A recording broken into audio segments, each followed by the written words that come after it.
যে 17 বছরে পেছনে চলে যাবেন, যে ওই দিনগুলো আমাদের কি অবস্থা ছিল। এখন যদি আমরা এই দ্বিধা বিভক্তি ভুলে যে আমরা যদি এখনো কাঁধে কাঁধ মিলাই একসঙ্গে ভোট করতে না পারি, যদি আমাদের জন্য খারাপ কিছু হয়, এটা কিন্তু সবার জন্য খারাপ হয়। বিএনপির জন্য খারাপ হওয়া মানে কিন্তু সবার জন্য খারাপ। আজকে বিএনপি আছে, আমি আছি, আপনার পোস্ট আছে, আপনার মূল্যায়ন আছে, আপনার চেয়ার আছে।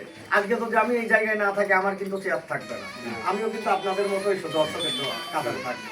তো এই মেন্টালিটি, আমাদের মানসিকতাটা ওই জায়গায় রাখতে হবে যে আমরা যে জানবো কি হোক, একটা ধান মনে করতে হবে আমরা ধানের শীষের লোক, তারেক রহমানের লোক, আমরা খালেদা জিয়ার লোক, আমরা জিয়াউর রহমানের আদর্শে রাজনীতি করব। এবং আর একটা জিনিস মাথায় রাখতে হবে, ভোটের দিন নিজ নিজ এলাকায়, যেহেতু বিগত দিনে ধরেন ভোট হয় নাই, কিভাবে ভোট হয়েছে সবাই জানে। রাতে ভোট হয়েছে, দামি নির্বাচন হয়েছে। দামি নির্বাচন মানে নৌকার সঙ্গে নৌকার নির্বাচন, অনেকেই ভোট দিতে যায়নি। এবং সাধারণ জনগণের কিন্তু এই ভোটের উপর থেকে মানসিকতাটা কিন্তু পরিবর্তন বা চেঞ্জ হয়ে গেছে। তো এখন কিন্তু মানুষ মোটামুটি বিভাসে ভোট দেওয়ার জন্য। তো আমরা সবাই সবার জায়গা থেকে চেষ্টা করব নিজ নিজ এলাকায় যে আমরা ভোটার উপস্থিতি কেন্দ্রে বাড়ানো। এই জন্য সবার বাড়ি বাড়ি যে আমরা ভোট দিতে যেন সকলে যাই, এই জিনিসটা আমাদের খেয়াল রাখতে হবে। আর সবাইকে একটা মেসেজ পৌঁছাইতে হবে যে ধানের শীষে ভোট দিতে হবে। এই যে তারেক রহমানের যে 31 দফা, এখানে যে রাষ্ট্র মেরামতের যে 31 দফা দেওয়া আছে, আসলে আমরা কাগজটা নেই, নিয়ে কিন্তু কাগজটা আমরা কেউ পড়ি না। ম্যাক্সিমাম 100 জনের হাতে দিলে আমরা 10 জনের কাগজটা পড়ি না, পড়ি আর 90 জন পড়ি না। এই কাগজটা আমাদের উচিত সবার পড়া।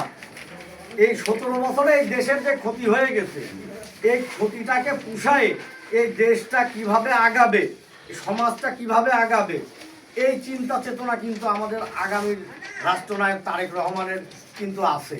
যার কারণে এখানে 1 থেকে 31 দফার যে লেখাগুলো আছে, এখানে এমন কোনো সেক্টর বা এমন কোনো জিনিস নাই এটার মধ্যে নাই। বাংলাদেশ বিনির্মাণের জন্য যা যা প্রয়োজন এই 31টা লেখার মধ্যে আছে। আমরা কিন্তু কি লেখা আছে আমরা কেউই জানি না। এই জন্য এটা পড়তে হবে এবং এইটার মেসেজই দিতে হবে। এইটাই মনে করতে হবে যে আমাদের আগামী নির্বাচনী ইশতেহার, এইটা মনে করে আমাদের কিন্তু আগামী দিনের নির্বাচনটা করতে হবে। হ্যাঁ, আমরা কিন্তু জান্নাতও দিতে পারবো না ভাই, আমরা একটা ভোট দিলে কিন্তু 18 কোটি মানুষের কিন্তু আপনার ওই সোয়াবও দিতে পারবো না।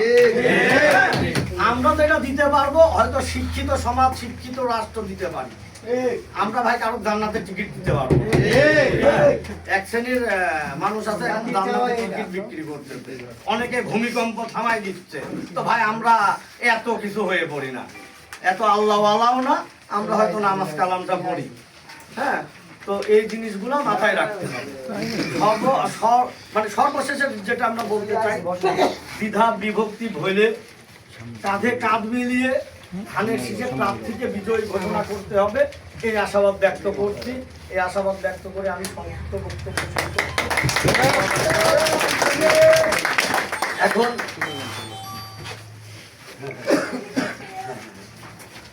এখন সংক্ষিপ্ত বক্তব্য দেবে আমাদের কুষ্টিয়া শহর স্বেচ্ছাসেবক দলের আহ্বায়ক আব্দুল রফুক।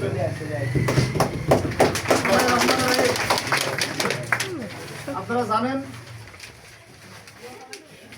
আসন্ন ত্রয়োদশ জাতীয় সংসদ নির্বাচন উপলক্ষে আগামী রাষ্ট্রনায়ক বিএনপির ভারপ্রাপ্ত চেয়ারম্যান জনাব তারেক রহমান 31 দফা ঘোষণা করেছেন। সেই 31 দফার আলোকেই আগামী দিনে বাংলাদেশ রাষ্ট্রকে মেরামত করা হবে এবং সেই উপলক্ষে আপনারা বিএনপির সাধারণ নেতাকর্মী যারা আছেন বিভিন্ন ওয়ার্ড পর্যায়ে আপনারা কাজ করবেন এবং ডোর টু ডোর জনগণের দুয়ারে গিয়ে আপনারা ধানের শীষের পক্ষে ভোট করবেন। এই আশাবাদ ব্যক্ত করে আমি আমার সংক্ষিপ্ত বক্তব্য শেষ করছি। বাংলাদেশ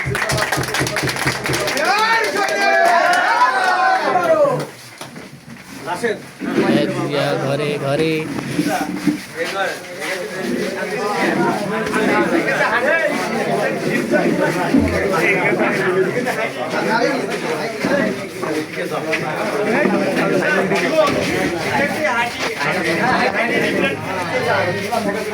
Adriel Cantare দেখে দিন শুরু করি।